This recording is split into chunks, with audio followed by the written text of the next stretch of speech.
Welcome back to our channel. तो आज हम पढ़ने वाले हैं voluntary delisting, types of voluntary delisting और एक न्यूमेरिकल ऑफ वॉल्यूंटरी डीलिस्टिंग। तो सबसे पहले तो बता दो वॉल्यूंटरी डीलिस्टिंग क्या होता है। वॉल्यूंटरी डीलिस्टिंग मतलब जहाँ पे कंपनी खुद आके अपने आप को समर्पित कर देते हैं कि हमसे बॉर लिस्टिंग के कंप्लायंसेस नहीं झेले जा रहे हैं, हम इतने बड़े बड़े यूज कंप्लायंसेस नहीं कर सकते, यूज प्रोविजंस की मेंटेनेंस के अंदर सब काम नहीं कर सकते। वहाँ पे कंपनी खुद ब खुद आगे आके बोलती है रिकॉग्नाइज्ड स्टॉक से एक्सचेंज से कि हे रिकॉग्नाइज्ड स्टॉक एक्सचेंज, हमें वॉल्यूंटरी डीलिस्ट होना है, कृपया करके हमारे शेयर्स और हमारी सिक्योरिटीज़ को अपने आप से डीलिस्ट कर दें। तो वॉल्यूंटरी डीलिस्टिंग कितने टाइप्स की होती है? ये 3 टाइप्स की होती है। जनरली वॉल्यूंटरी डीलिस्टिंग जब आप सारे ही स्टॉक एक्सचेंज से छोड़ देते हो, मतलब from all recognised stock exchange, आप सभी जहाँ पे भी आपकी सिक्योरिटीज़ लिस्टेड है उन सारे रिकॉग्नाइज्ड स्टॉक एक्सचेंज से बोलते हो कि हमें आप डीलिस्ट कर दीजिए। फिर आता है वॉल्यूंटरी डीलिस्टिंग, ये भी सेम है, इसका कॉपी पेस्ट, लेकिन यहाँ पे एक प्रोविज़न जुड़ जाता है स्मॉल कंपनीज़ का, मतलब कंडीशन 1 तो 1 प्लस स्मॉल कंपनीज़ का प्रोविज़न भी इसमें ऐड हो जाता है। थर्ड टाइप की वॉल्यूंटरी डीलिस्टिंग थोड़ी अजीब है और थोड़ी अलग है। वो बोल रहे हैं कि आप डीलिस्ट हो जाइए, मतलब अपने आप को समर्पित कर दीजिए। जब आप डीलिस्ट हो ही रहे हैं तो आप सारे नए स्टॉक एक्सचेंज से होइए ना, एक नेशन वाइड ट्रेडिंग टर्मिनल को क्यों छोड़ दिया? अच्छा, नेशन वाइड ट्रेडिंग टर्मिनल का मतलब होता है एक ऐसा रिकॉग्नाइज्ड स्टॉक एक्सचेंज जो ऑल ओवर इंडिया चलता हो, जैसे एनएससी हो गया, बीएससी हो गया, Bombay stock exchange, national stock exchange. ये ऐसे स्टॉक एक्सचेंजेस है दोनों जो पूरी ऑल ओवर इंडिया चलते हैं। और बाकी जैसे कि Arunachal stock exchange, Maharashtra stock exchange, ये छोटे मोटे हैं, ये सिर्फ स्टेट में ही कंप्लाई करते हैं। लेकिन एनएससी और बीएससी ऐसे हैं जो ऑल ओवर इंडिया काम करते हैं, इसलिए हम एनएससी और बीसीए को एक नेशन वाइड ट्रेडिंग टर्मिनल बोलते हैं।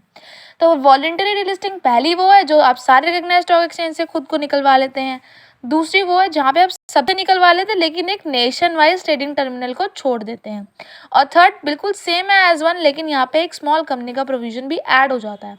तो स्मॉल कंपनी क्या होती है? स्मॉल कंपनी नाम तो दे दिया, लेकिन स्मॉल कंपनी है क्या? स्मॉल कंपनी वो कंपनी जिसके शेयर्स इनफ्रीक्वेंटली ट्रेडेड होते हैं। अब इनफ्रीक्वेंटली ट्रेडेड और फ्रीक्वेंटली ट्रेडेड का डिवीजन आपको दूसरी वीडियो में मिल जाएगा, उसका लिंक नीचे मिलेगा। तो जिसके शेयर्स इनफ्रीक्वेंटली ट्रेडेड होते हैं, जिसकी paid up share capital 10 crore rupees होती है, ऐसी कंपनी को हम स्मॉल कंपनी कहते हैं। तो वो स्मॉल कंपनी जो वॉल्यूंटरी डीलिस्टिंग करा रही है वो कैटेगरी 3 में आती है। अब बात आती है न्यूमेरिकल की। तो उससे करने से पहले मैं बता दूं, इसको हम केस 1 मान के चलेंगे, इसको केस 2 मान के चलेंगे और इसको केस 3। तो याद रखना, उसके बाद ही आप न्यूमेरिकल सॉल्व कर पाओगे। तो गाइज ये है हमारा न्यूमेरिकल। जी हाँ, ऐसा ही दिखता है वॉल्यूंटरी डीलिस्टिंग का न्यूमेरिकल।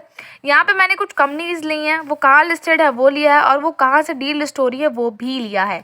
और हमें रिकॉग्नाइज करना है कि क्या ये केस 1 है, केस 2 है या केस 3 है। 1 यानी ऑल रिकॉग्नाइज्ड स्टॉक एक्सचेंज, 2 यानी नेशन वाइड ट्रेडिंग टर्मिनल को छोड़ के सारे रिकॉग्नाइज्ड स्टॉक एक्सचेंज, और 3 यानी स्मॉल कंपनी। सबसे पहले सबसे ईजीएस्ट कंडीशन है स्मॉल कंपनी। अगर वो येस है तो होगी, नो है तो नहीं होगी। तो ए लिमिटेड स्मॉल कंपनी नहीं है, मतलब 3 तो आएगा ही नहीं। एनएससी और BSc nation wide trading terminal है, मतलब अभी ये नेशन वाइड ट्रेडिंग टर्मिनल पे है। डी लिस्ट कहाँ से हुई है? दोनों से हो गई, मतलब अब नहीं है। नेशन वाइड ट्रेडिंग टर्मिनल तो आएगा ही नहीं, स्मॉल कंपनी तो आएगा ही नहीं, तो बचा क्या? केस 1। बी में भी सेम है, नेशन वाइड ट्रेडिंग टर्मिनल पे और एक लोकल स्टॉक एक्सचेंज पे। तो लोकल स्टॉक एक्सचेंज पे तो अभी भी है, लेकिन हटी कहाँ से? नेशन वाइड ट्रेडिंग टर्मिनल पे, और स्मॉल कंपनी तो है ही नहीं, तो आएगा केस 1। सी लिमिटेड भी ऐसी ही है।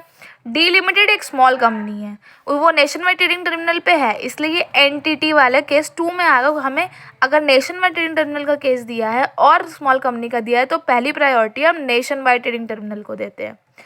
ई वाले के केस में नेशन वाइड ट्रेडिंग टर्मिनल्स पे भी है और डी लिस्ट भी नेशन वाइड ट्रेडिंग टर्मिनल्स होंगे, मतलब केस 2 तो आएगा ही नहीं, स्मॉल कंपनी है ही नहीं, आएगा ही नहीं, तो बचा क्या? केस 1। यहाँ पे ये स्मॉल कंपनी है, नेशन वाइड ट्रेडिंग टर्मिनल पे है और दोनों से डी लिस्ट हो गई, मतलब केस 2 तो आएगा ही नहीं, और रिकॉग्नाइज्ड स्टॉक एक्सचेंजेस पे भी नहीं है, तो बचा क्या? Small company wise case number 3।